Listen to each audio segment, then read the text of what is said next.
প্রার্থী গেছেন ভোট দিতে। ভোট দিতে গিয়ে দেখেন অবাক কাণ্ড, ভোট দিয়ে দিয়েছে অন্য কেউ। হুম, এমন ঘটনাও কিন্তু আমাদের সামনে আসছে সোশ্যাল মিডিয়ার মারফত। ২০২৬ বিধানসভা নির্বাচন চলছে। প্রথম দফার ভোট ছিল গতকাল। সেখানে এমন অভিযোগও কিন্তু উঠল। সাংবাদিকদের সামনে এক ভদ্রমহিলা, তিনি পরিষ্কার অভিযোগ জানাচ্ছেন, তিনি তার যাবতীয় ডকুমেন্টস নিয়ে গিয়েছিলেন ভোট দিতে। কিন্তু ভোট দিতে গিয়ে দেখেন অবাক কাণ্ড, তার তো ভোট অলরেডি দিয়ে দিয়েছে। তাহলে দিল কে? সে ডকুমেন্টস ছাড়া কিভাবেই বা ভোট দিল? ভোট দিতে গেলে কোনো একজন ব্যক্তির ডকুমেন্টস প্রয়োজন। অবশ্যই ভোটার কার্ড যদি থাকে খুব ভালো। যদি ভোটার কার্ড হারিয়ে গিয়ে থাকে তাহলে অন্য কোনো সাপোর্টিং ডকুমেন্টস নিয়ে তাকে ভোট দিতে হবে। কিন্তু সেই ডকুমেন্টস ছাড়াই কোনো একজন ব্যক্তি কিভাবে এই ভোটটা দিয়ে দিলেন? এটা কিন্তু সত্যিই একটা আশ্চর্যের ব্যাপার, চিন্তার ব্যাপার। আমাদের যে ভোটাধিকার রয়েছে, আমরা আমাদের মূল্যবান ভোটটা আমার পছন্দের প্রার্থীকে দিয়ে তাকে জয়লাভ করাবো। তিনি আমাদের প্রতিনিধি হয়ে আগামী ৫ বছর এলাকার উন্নয়নের কাজ করবেন। কিন্তু যদি দেখা যায় এরকম যে আমার ভোটটা অলরেডি হয়ে গেছে, অন্য কেউ দিয়ে দিয়েছে আমার ভোট, তাহলে তো সত্যিই ভাববার বিষয়, তাই নয় কি? তো এবার বিষয়টা হলো, তাহলে ভোটটা দিল কে? এখানে অবশ্যই বিভিন্ন রাজনৈতিক দল একে অপরের দিকে দোষারোপ করছেন। টিএমসি দোষারোপ করছে বিজেপিকে, বিজেপি দোষারোপ করছে টিএমসিকে। কেউ বা বলছে এটা টিএমসির কাজ, টিএমসির যে এজেন্টরা ছিল তারা অবৈধভাবে এই ভোটটা কারসাজি করেছে। আবার টিএমসির পক্ষ থেকে দাবি করা হচ্ছে এটা বিজেপি ঘটিয়েছে। বাস্তবে এই ঘটনাটা যে কি ঘটল, যদিও বা সেটা তদন্ত সাপেক্ষ এবং তদন্তের পরেই বিষয়টা পরিষ্কার হবে। নির্বাচন কমিশন অবশ্যই বিষয়টি নিয়ে তদন্ত করবেন যে তাই তো একজন ভোটার সে ভোট দিতে এলোই না, অথচ তার ভোট আগেই হয়ে গেল। সে ভোট দিতে এসে দেখছে অলরেডি তার ভোট দেয়া হয়ে গেছে। তো যাই হোক, এরকম ঘটনা যদি ঘটতে থাকে আমাদের রাজ্যের বিভিন্ন বুথে, তাহলে সত্যি বিষয়টা কিন্তু ভাববার। তাই আপনাদের কাছে অবশ্যই করজোড়ে অনুরোধ জানাবো, সে আপনি যে রাজনৈতিক দলকেই সমর্থন করুন না কেন, আপনি হয়তো টিএমসিকে সমর্থন করেন, কিংবা হয়তো বিজেপিকে সমর্থন করেন, কিংবা হয়তো অন্য কোনো রাজনৈতিক দলকে সমর্থন করেন, আপনাদের কাছে করজোড়ে এটুকুই নিবেদন যে আপনার যেমন ভোটাধিকার রয়েছে তেমনি অন্য একজনেরও রয়েছে ভোটাধিকার।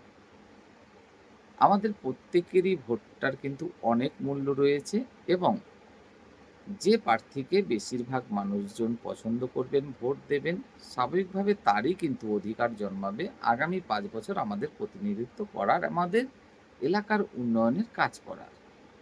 তো সেটা হতে দিন না। কেন এরকম করবেন? যদি এরকমভাবেই জয়লাভ করতে হয়, তাহলে তো বিষয়টা পরিষ্কার, আপনার উদ্দেশ্যটাই ঠিক নেই। আপনি যদি চুরি করেই জয়লাভ করেন, তাহলে তো বিষয়টা একদম ক্লিয়ার যে আপনার দ্বারা হবে না আগামী ৫ বছরে কোনো উন্নয়নের কাজ। আপনি চুরিতেই অভ্যস্ত থাকবেন। অর্থাৎ এলাকার উন্নয়নের জন্য যে টাকাগুলো আসবে, হয়তো ঢুকিয়ে নেবেন নিজের পকেটে। তো যাই হোক, আ এই বিষয়টা যে কি ঘটেছে সেটা তদন্ত সাপেক্ষ। নির্বাচন কমিশন অবশ্যই বিষয়টা দেখবে এবং সঠিক সিদ্ধান্ত গ্রহণ করবে। আমরা কিন্তু অতীতেও দেখেছি বিভিন্ন বুথে কিন্তু আবার রিপোল হতে বিভিন্ন সমস্যার কারণে, যদি তেমন কোনো গুরুতর সমস্যা এখানেও ঘটে থাকে, অবশ্যই রিপোল হতেও পারে। না হওয়ারও তো কিছু নেই। তো এমনটাও হতে পারে যে এই যে ভদ্রমহিলা অভিযোগ জানাচ্ছেন, এটাও তো মিথ্যা অভিযোগ হতে পারে। এটাই যে সত্যি অভিযোগ এমনটা তো নাও হতে পারে। হয়তো এমনটা ঘটতেই পারে তিনি ভোট দিতে গেছেন। ভোট দিতে গিয়ে ভোটটাও নিজেই দিয়েছেন। অথচ কালি লাগাতে কোনো কারণবশত থার্ড পোলিং বা যদিও বা সেকেন্ড পোলিং এর কাজ থাকে কালি লাগানোটা। বাস্তব ক্ষেত্রে থার্ড পোলিং সেই কালি লাগানোর কাজটা করে থাকে। তো হয়তোবা দেখা গেল সে কালি লাগাতে ভুলে গেছে। আর উনি এসে বাইরে বলছেন যে, "না আমি ভোট এখনো দিইনি। আমার ভোট অন্য কেউ দিয়ে দিয়েছে।" এটাও তো ঘটতে পারে, তাই না? তো এটা কিন্তু অনেক রকম বিষয় অবশ্যই হতে পারে, যেটা কিনা পুরোটাই কিন্তু তদন্ত সাপেক্ষ।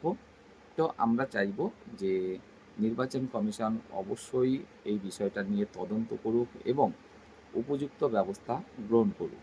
যদি দেখা যায় যে সত্যিই কোনো গণ্ডগোল থেকে থাকে, কোনো এক রাজনৈতিক দল আ এই যে বিষয়টা অর্থাৎ ভোটের বিষয়টা আ আপনার আমার যে ভো ভোট সেটা অবৈধভাবে কোনোরকমভাবে দিয়ে দিচ্ছে যারা পোলিং অফিসার রয়েছেন তাদের উপর চাপ সৃষ্টি করে বা অন্য কোনোভাবে, তাহলে অবশ্যই বিষয়টা তদন্তের মাধ্যমে প্রয়োজনে রিপোর্ট পর্যন্ত করা যেতে পারে।